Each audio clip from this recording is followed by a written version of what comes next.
Good afternoon mga plant lovers. Nandito ako ngayon sa garden ng grade 12 immersion students, no? Tapos ng immersion, so wala nang nag-aalaga dito. Pero mapapansin ninyo, yung pitsay natin, iilan na lang ang buhay. Ayan, oh. Marami ang patay. Yan. Yan, oh, wala na. Diyan, mga kamatis na yan, yan. Doon wala talagang nabubuhay. Itong nasa sako, okay pa ito. Tingnan mo, buhay sila. Kasi nasa itaas siya.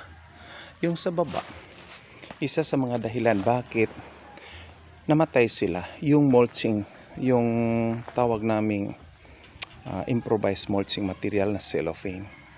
Ang init pala.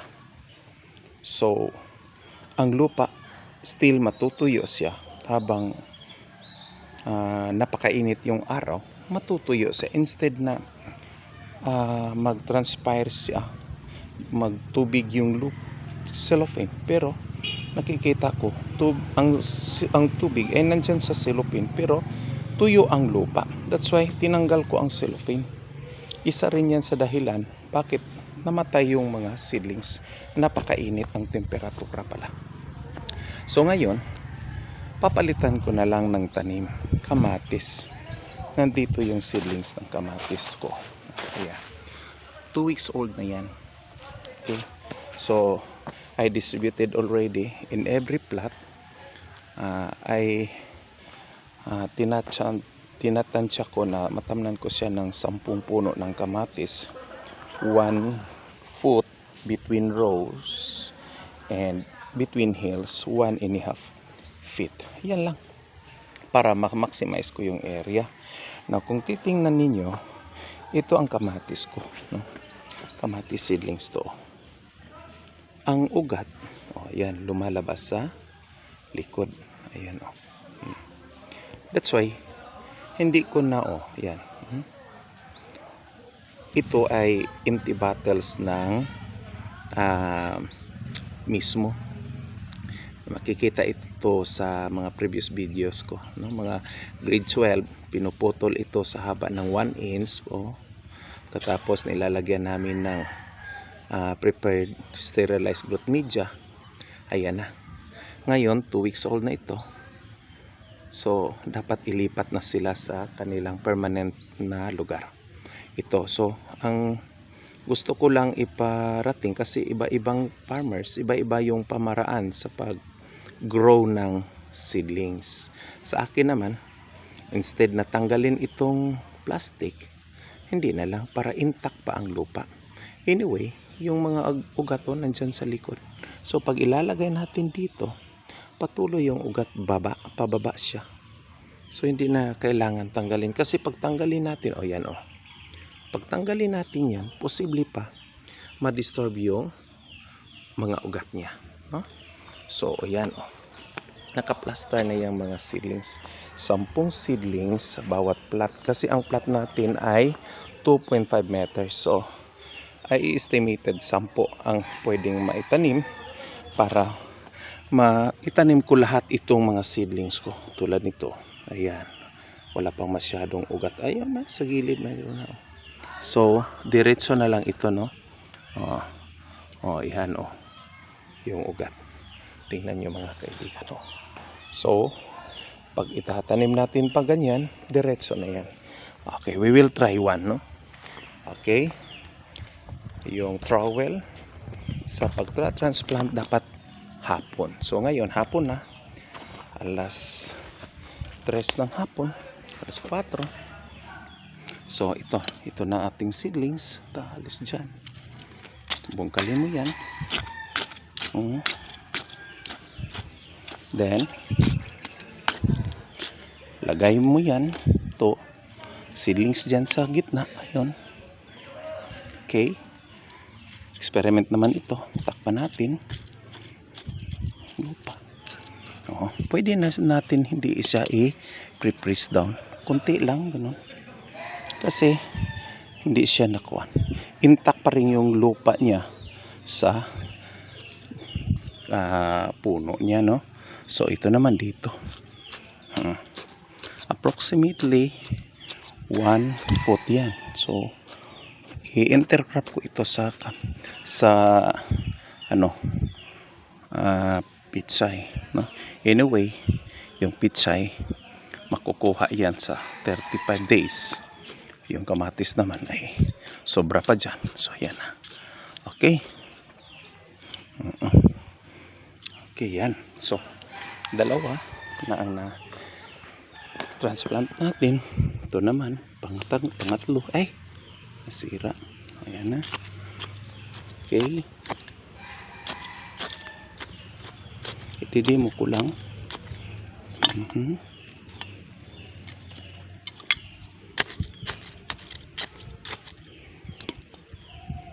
Okay, lagay dyan. Lagay ng mga lupa.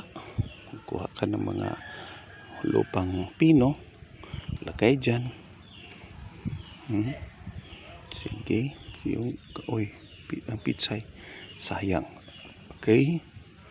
So, ayan.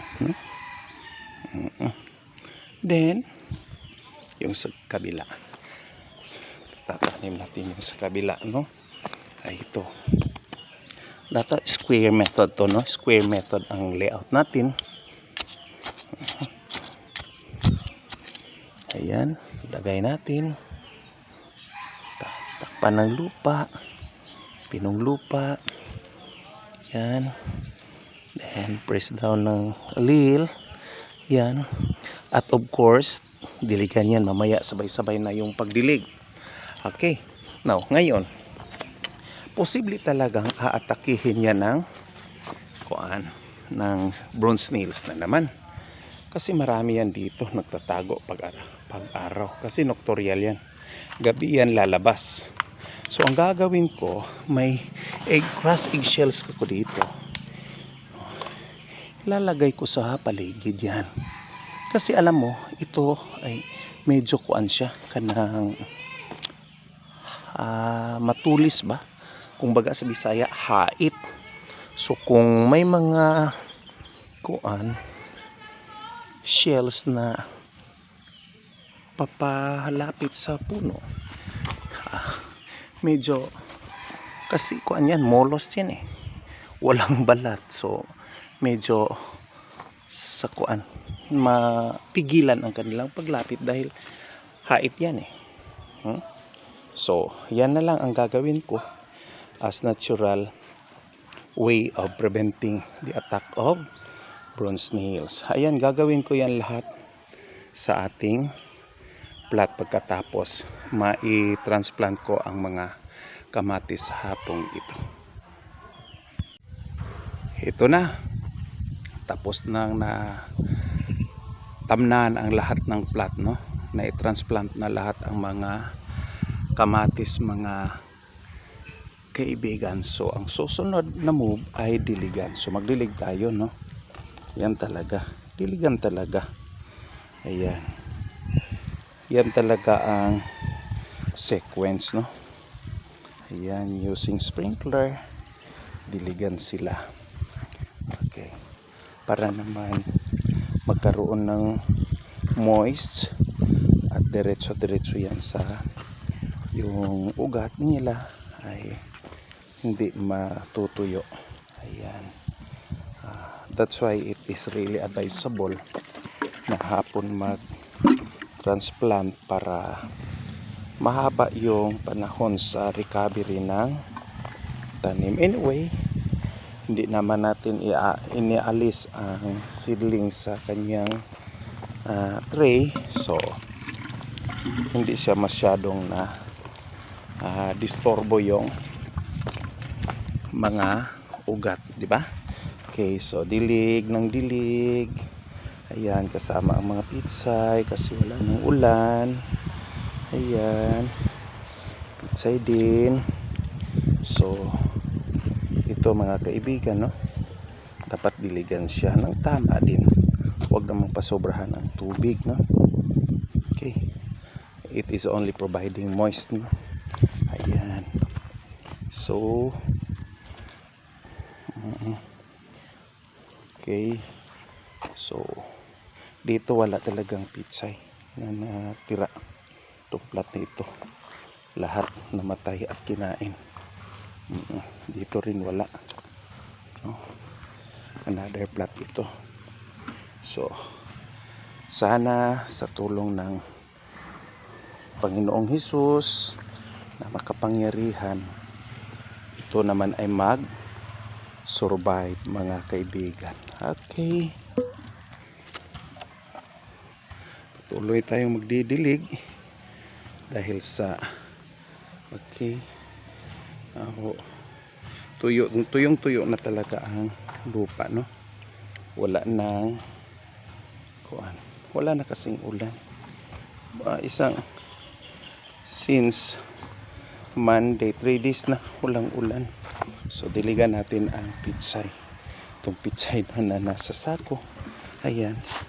So dapat naman diligan natin yung nasa gilid. Ayan. Baka it will really survive, no? Ayan. So next plat tayo. Ayan. Sige, mga kamatis, magpakabait kayo. Tao, parang tao, no? Magpakabait kayo. Sana lumaki kayong mataba. Yep. Dapat mamumunga din kayo ng marami. Ayan, aalagaan ko kayo kasi alam mo, kamatis, teachers pa lang mag-aagawan na pag mag-harvest na ng kamatis. Kasi masarap ang kamatis kahit hilaw, masarap siyang kaining raw, no? Lagyan lang ng suka, asin, ayan, pwede na, masarap na talaga. So yan, kulang pa, no? Kulang pa ng may dalawang plat pa na hindi na diligan. So pagkatapos diligan, lagyan ng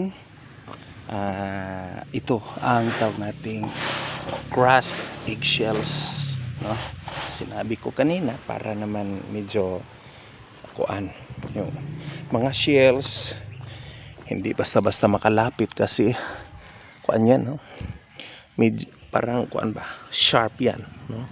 So alam mo namang shells, pag sharp ang pag they will crawl here, then sharp, sakitan yun sila kasi laman talaga yung lalabas sa kanilang, parang gumagapang laman yon.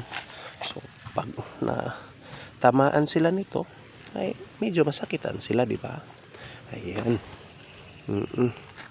So spread mo lang para naman may protection, no? Organic protection yan na. Okay, sige, yan mga kaibigan. Okay, sige, lagay mo sa paligid ng kamatis. Yan, maliban sa protection ito sa source of calcium din ito, di ba mga kaibigan, no? Pag magko-cultivate ka na, mahahalo ito sa lupa and it could be a source of calcium. Source of calcium. So hindi basta mahuhulog yung mga bunga pag namumungan dahil kakapit ito. Yan ang function ng calcium, no?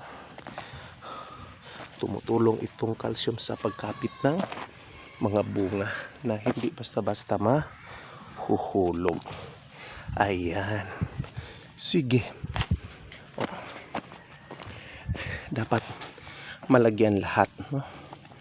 Para wala namang gamitin kasi may mga powder na ako dyan para panghalo sa lupa. Ito naman sa ibabaw. So may powder na ako ng eggshells doon sa loob ng room ko. Ready yon pang mix sa mga ating growth mixture o media. Okay, yan na mga kaibigan, no? Lahat ng plat ay nalagyan ko na ng eggshells, no? Crushed eggshells. Yan.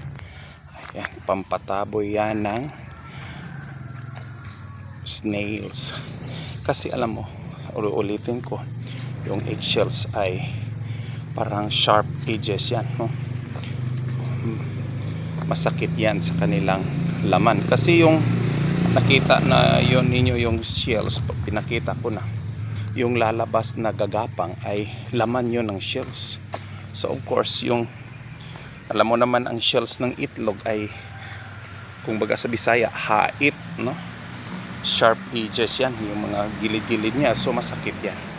So hindi lang basta-basta siguro, hindi ko rin alam, pero sa tingin ko hindi na basta makapasok ang shells dyan sa loob ng ating garden para kakainin yung ating mga kamatis, mga kaibigan. So tapos na ang activity sa hapong ito. Huwag kalimutang mag-subscribe, mag-like, mag-share, mag-comment at click the notification bell para masusundan ninyo ako sa gardening ito, no? Sa paglago ng ating mga kamatis. I will try to use purely organic materials or organic fertilizers and pesticides in controlling pests and diseases in this tomato production. Kasi ready na yung mga concoctions ko. I have already fixed amino acids a source of nitrogen. Next week bibigyan ko sila. Ready na rin ang fermented plant juice na good source of phosphorus, and fermented fruit juice ready for potassium. Okay, I have also ornamental herbal nutrients, no? Made of sili, aloya, bawang at saka onion. So ready na lahat, no? May lactic acid din ako na pwedeng i-spray, pangpakapit din yon sa bunga. So sundan nyo lang ako through my video para malaman nyo ang paglago ng ating kamatis. Yan lang po sa hapong ito. Magandang hapon. Ang iyong lingkod, Roger Ibalarosa po.